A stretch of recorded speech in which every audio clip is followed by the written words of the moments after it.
හෙද වෘත්තියෙන් එහෙම නැත්නම් උපස්ථායක වෘත්තියෙන් අපේ රටෙන් ලෝකයට ගිහිල්ලා ලෝකයේ දිනන්න කැමැත්තෙන් ඔබ ඉන්නවා කියලා අපි දන්නවා. අන්න එහෙම කෙනෙක් නම් SMI වෘත්තීය පුහුණු විද්‍යායතනය කියලා කියන ඔබේ හීනයට හොඳම තෝතැන්න. මොකද හේතුව ජාත්‍යන්තර මට්ටමේ අන්තර්ජාතික පිළිගැනීමක් තියෙන වෘත්තීය පුහුණුවක් වගේම සහතිකයක් ඔබට ලබා දෙන හොඳම තැන.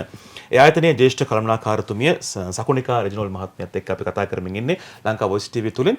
මම කැමති දැනගන්න දැන් ජපානය සහ කොරියාව කියන රටවල් දෙකෙත් ලොකු ඉල්ලුමක් තියෙනවා මේ ශේෂ්ත්‍රයන් දෙකේදීම. දැන් මේ රටවල් දෙක විශේෂයි මහත්මිය. මොකද හේතුව මේ දෙකටම භාෂාව ඉතාමත්ම වැදගත්. ඔවුන්ගේ භාෂාව. ඒතකොට මේ ගැටලුවට මොන වගේ පිළියමක්ද SMI වෘත්තීය පුහුණු විද්‍යායතනය මගින් අරගෙන එන්නේ?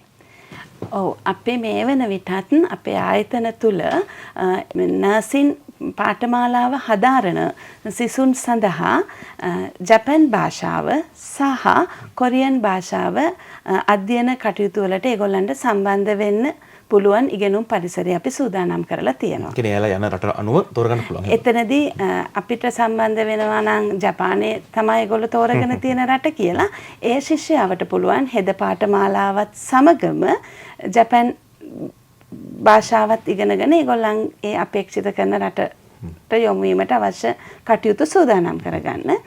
ඒ වගේම කොරියන් භාෂාවටත් ඒ ආකාරයෙන්ම අපි සැලසුම් කරලා තියෙනවා.